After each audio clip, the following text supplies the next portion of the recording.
Don't know about you, my Indonesian geography is sketchy at best. What's staring back at you right now is a map of the province of Occussi-Ambeno, now part of Timor. A population around 75,000, a history dating back to the 15th century when it was provisioning a port for the Portuguese. They have a sultan, like the King of England. He has more of a constitutional role. That's the old sultan, by the way, not the current one. Next time he needs to get his wife to choose that tie. Philatelists amongst you will recognise the place by its distinctive and eclectic range of stamps. The odd philanderer as well. At one stage, these eclectic stamps constituted 6% of the country's income. Occussi-Ambeno state issued stamps that don't really fit the mould of normal stamps, making them highly collectible due simply to their novelty value. For example, in 2012 they issued a set to commemorate the anniversary of the sinking of the Titanic, the first day covers of which are now highly sought after. Rather bizarrely, I thought a set featuring fleas would go down well, simply because no other country has seen fit to do so at the time. Suffice to say, it didn't. President Obama, on the other hand, did. OA's global stamp sales were such a boom, in the 1980s the bordering province of Bijzland thought they would get into the stamp market as well. Only, most, if not all of this, is fictional.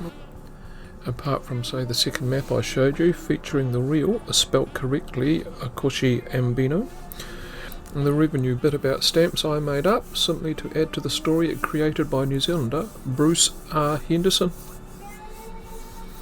Yep, that's him.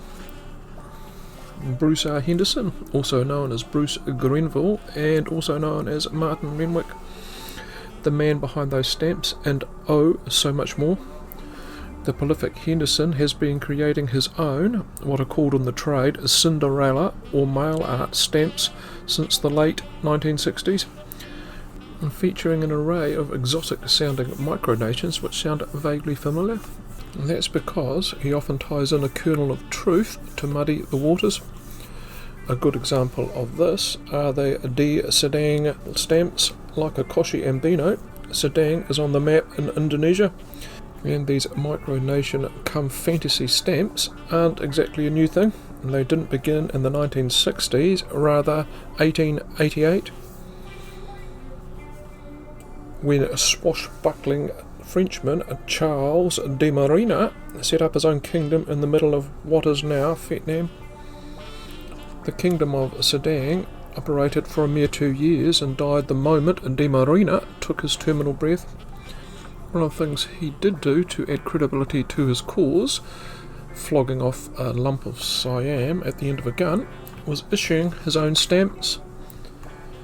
De Sedang is a good example of Henderson fishing with a tidbit of truth, then taking a tongue-in-cheek advantage of the fact most people have limited historical and geographical knowledge.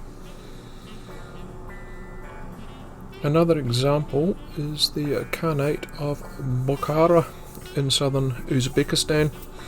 It's been autonomous since 1785 and was the first country to pioneer mail deliveries by camel. There was actually a Khanate of Bokhara in Uzbekistan, only it was spelt B-U-K and not B-O-K. Rather than being formed in 1785, its 2-century existence ceased on that date.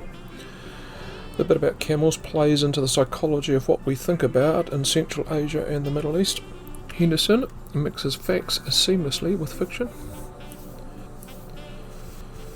Before you get to sit back and have a giggle at Henderson's half-century of piss-taking, it's time to look back at the start, Timaru in 1968, when he and 2 schoolmates ran their own metro mail service, 2/3 of the price of what New Zealand Post were charging at the time, 15 cents for a small parcel. bargain. They would pick up parcels and letters and have them delivered the same evening. That's Bruce on his bike doing a reenactment in 2009 for the local rag. The enterprising threesome had their own stamps, moulins.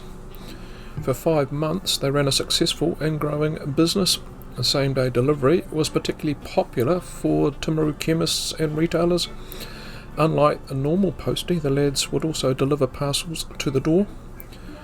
One organisation who wasn't entirely keen on competition was the state-owned monopoly New Zealand Post. Rather than trying to compete, they used legal threats to crush the trio. Around this time, Henderson, born in 1950, had tried to entice NZ Post into producing a set of stamps featuring New Zealand offshore islands. His idea was to have a standalone Chatham Island stamp. That idea was rejected by the Postal Service, so in their place he simply invented a fictitious island. Waikoa produced his own stamps for the Phantom Isle. The punters bought into it, literally. Away he went, and he wasn't stopping at New Zealand's territorial waters. And grab some Jaffas and let's have a gaze at a random selection of his fantasy philatelic art. Stamps to you and me. The Republic of Mivu down at the South Pole, and was first settled in 1970 by some hardy folk and a lot of penguins. The Antarctic Postal Service falls under their mandate. As the Mivu currency is underpinned by the greenback, probably not a good idea to use this one for a Christmas card. Kempland. In the world where we live, it's a sliver of territory at the South Pole claimed by Australia, and it's one word, not two. Kempland shouldn't get confused with the gay Republic of Kempland, capital Bongjo. Recently they acknowledged the first airship flights from and to Occussi-Ambeno. You can do the feasibility on that as well as I can. That Michael Hutchins stamp seems a trifle in bad taste, but there you go. Awfully similar to Raoul Islands up near Tonga. They beat Zimbabwe to be the first country to have a $50 billion note.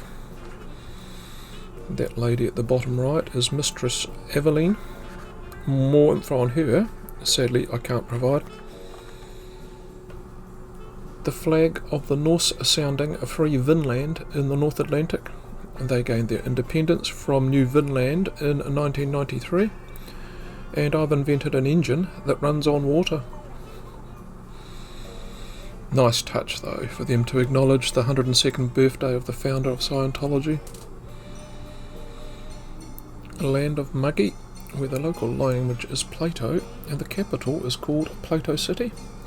When some citizens got miffed at Plato City being declared the capital, the government simply renamed all the other cities Plato 2, 3, 4, etc. Kingdom of Tanaqua.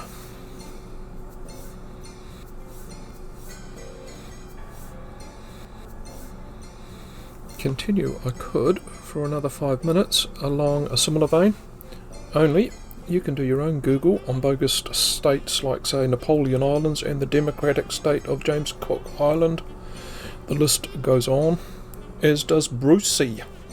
Now in his 70s, he's still at it today.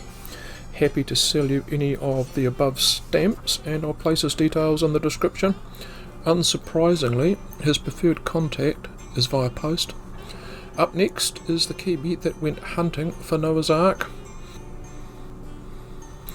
Bye for now.